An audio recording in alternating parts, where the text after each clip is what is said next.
dilatação do tempo ou paradoxo dos relógios. Por quê? A resposta definitiva. Este é um trabalho registrado na Fundação da Biblioteca Nacional. Nós temos aqui uma equação de Lorentz. Por esta equação, nós podemos calcular a dilatação do tempo, sendo que y é o resultado da equação. E por este número resultante, y, sempre dividiremos o tempo em repouso na Terra para achar o tempo dilatado do relógio em movimento. Eu calculei alguns exemplos. Agora você pode utilizar a equação e calcular inúmeros exemplos. Aqui nós temos y, pelo qual será dividido o tempo em repouso na Terra, e a equação é simples. O número 1, acima da barra, raiz quadrada de 1 menos a velocidade do veículo, ou da nave, ou do objeto, ou da partícula, ao quadrado, e a velocidade da luz ao quadrado. Isso aqui nunca muda. O único variável aqui é a velocidade, que vai variar, e aí vai variar também o resultado da equação. Por exemplo, se estivermos a 90% da velocidade da luz, que é 270 mil km por segundo, o resultado y será 2,29. Então, o tempo na Terra, se for 8,33, dividido por 2,29, o tempo dilatado na nave será 3,63 minutos. Para 91%, será 273 mil quilômetros, y será 2,41, e o resultado será o tempo 8,33 dividido por 2,41, 3,45 na nave. Veja que é bem diferente de 3, é bem do 8, é bem dilatado mesmo. A 95%, 282 mil km por segundo, o y resultará 3,20. 8 minutos,33 dividido por 3,20 dará 2 minutos e 60. 2,60 na nave. A 99%, 297 mil km por segundo, o y será 7,08. Se tomarmos 8,33 como tempo em repouso na Terra, no relógio da Terra, dividindo por 7,08, na nave transcorrerá 1,17 minutos apenas. Meu exemplo em números arredondados, vamos ver um. A distância entre a Terra e o Sol é 150 milhões de quilômetros. A luz vem do Sol até a Terra com a velocidade de 300 mil quilômetros por segundo.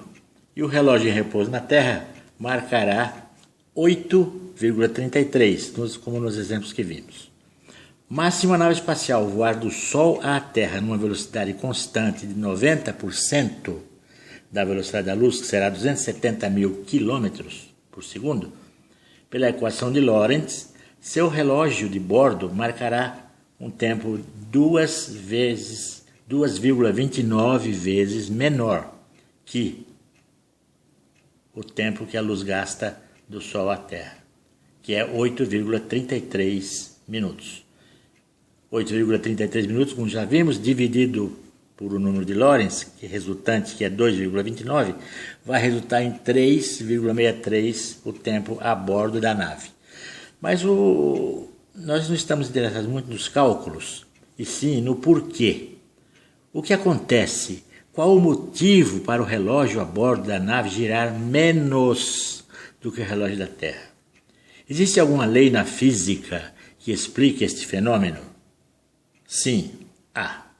Vejamos. Inércia é o nome que nós damos àquela propriedade de um corpo, que o faz resistir à mudança de seu estado de repouso ou de movimento. A equação de Lorentz mostra uma regra. Se a velocidade de uma nave aumenta, veja aí nos dados, se a velocidade aumenta, o relógio de bordo diminui a rotação. Agora, por quê? Nunca se disse isso na física, nunca se explicou, e esse não é o ensino. Mas é devido ao aumento da inércia. Basta vermos aqui. Quanto maior a velocidade da nave, maior o número de Lorentz e menor o tempo a bordo da nave. Então, essa é uma regra. Quanto maior a velocidade, menor o tempo a bordo. Então, no meu entendimento, a inércia atua no maquinário do relógio, forçando-o a resistir à mudança de movimento. E então, ele girará mais lento. Isso é o que causa o famoso paradoxo dos relógios, que todo mundo fala na relatividade, mas ninguém explica por quê, qual é a causa, qual é o motivo. É importante a física medir os fenômenos, mas é muito mais importante quando ela mede os fenômenos e explica o porquê aquela medida. O porquê interessa sim. Então a inércia é a causa do paradoxo dos relógios que se movem em velocidades diferentes. A inércia é o grande segredo que faz o relógio a bordo de uma nave em alta velocidade girar mais lento que o relógio chamado normal em repouso na Terra. É muito fácil entender. Se a velocidade da nave aumenta, aumenta a inércia, que dificultará o giro do seu relógio. A inércia, então, segura, como que segura o maquinário do relógio. Vamos provar isso com uma experiência em laboratório, ao vivo. Você imagine, faça de conta, que a nossa nave é um feixe de elétrons. Sim, nossa nave é um feixe de elétrons. Deixo bem claro aqui, o filme que você vai ver, para comprovar isso, não se destina a ensinar a inércia, e sim a velocidade limite dos objetos, que é a velocidade da luz. Eu é que entendo que por esse filme da velocidade limite, nele nós podemos também compreender a inércia. Esse vídeo aula foi um presente, uma cortesia feita a mim para o meu blog pela Ciência Mundi. Trata-se de uma experiência em vídeo feita nos anos 60 e de um trabalho de professores de físicos americanos renomados da PSSC, Physical Science Study Committee. Eu publico aqui mais uma vez os meus profundos agradecimentos ao diretor da Ciência Mundi, nobre professor de física, pela disponibilização do link do seu vídeo para que eu pudesse mostrar meu trabalho. Leia o meu resumo primeiro, antes de ver o filme. Depois copie o link. O link é esse aqui, vou dar só o começo.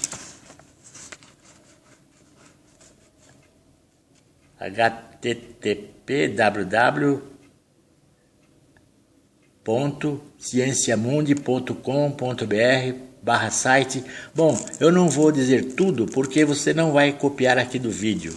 Você entra na descrição do meu vídeo e lá está isso aqui. Aí você copie, cole e jogue na internet para você ver que maravilha esse professor tinha guardado.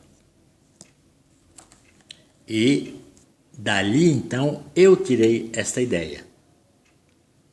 Não tem nada a ver com a Ciência Mundi, ela apenas me cedeu o vídeo e eu desenvolvi a ideia paralela.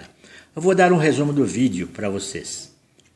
Pense comigo, quando utilizadas energias como que 500 mil de eletronvolts, até 1,5 milhão de eletronvolts, a velocidade do feixe de elétrons aumenta bastante. Confira lá no vídeo.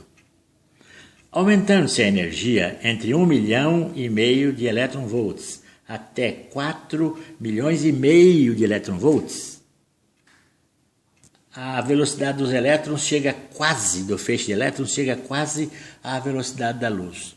Por favor, você veja lá no vídeo. Aqui está um resumo do vídeo. Um gráfico resumindo. Todavia, quando se utiliza maior energia de impulso, surge um grande paradoxo, aumentando sempre mais e mais a energia, como assim que 4 milhões e meio de elétron-volts até 15 milhões de elétron-volts, a velocidade do feixe de elétrons simplesmente cessa. Então, já estava próximo à velocidade da luz, ou quase em velocidade da luz, 300 mil km por segundo, já estava quase lá, e com energias menores, até 4,5 milhões de elétron-volts. E ali pode aumentar a energia, aumentar quanto quiser, não aumenta mais a velocidade do feixe de elétrons. Por mais energia que se utilize, os elétrons não vão para frente. O aumento da energia tende ao infinito e não produz nenhum aumento da velocidade. E o que se comprova aí? Duas coisas. Primeiro, que a velocidade da luz é o limite para qualquer corpo.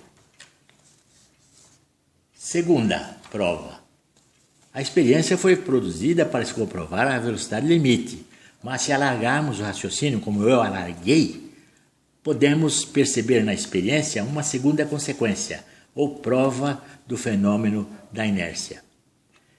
Em física, significa que essas energias foram um trabalho aplicado sobre um corpo para aumentar a velocidade de seu estado de movimento. Citemos Einstein, quando comentou a aceleração de elétrons, que só se permitiam ser acelerados até perto da velocidade da luz, e dali para frente não iam mais. Disse assim o conceito de Einstein, se um trabalho é aplicado sobre um corpo e não aumenta sua velocidade, ele deve ter aumentado sua inércia. Vou repetir, ele deve ter aumentado sua inércia, justamente a dificuldade de alterar seu estado de movimento. Repito Einstein, se um trabalho é aplicado sobre um corpo e não aumenta sua velocidade, ele deve ter aumentado sua inércia, justamente a dificuldade de alterar seu estado de movimento. Então, é a inércia que dificulta, que segura e breca o movimento maior do feixe de elétrons, na experiência que você viu. Olha aqui o gráfico. Começa aqui, do zero, vai subindo a velocidade do feixe de elétrons e vai fazendo uma curva aqui sem escalas. Quando chega perto da velocidade da luz, aqui, 300 mil km por segundo, 1,5 milhão de elétron-volts estava aqui, 4,5 milhões de elétron-volts estava aqui. E nem com 15 milhões subiu mais. Quer dizer, é o que Einstein disse, né? Se um trabalho é aplicado sobre um corpo e não aumenta a sua velocidade, ele deve ter aumentado a sua inércia. Justamente a dificuldade de alterar seu estado de movimento. Então, é a inércia que dificulta, que segura, que breca o movimento maior do feixe de elétrons na experiência que você viu, lá do PSSC e do Ciência Munda. Esta mesma inércia é que segura e que breca e que diminui o movimento do maquinário de um relógio quando ele está em uma nave com altíssima velocidade. Então nós podemos concluir pela equação de Lorentz e pela física mesmo, concluir com a pergunta: o que é que causa a dilatação do tempo ou o paradoxo dos relógios?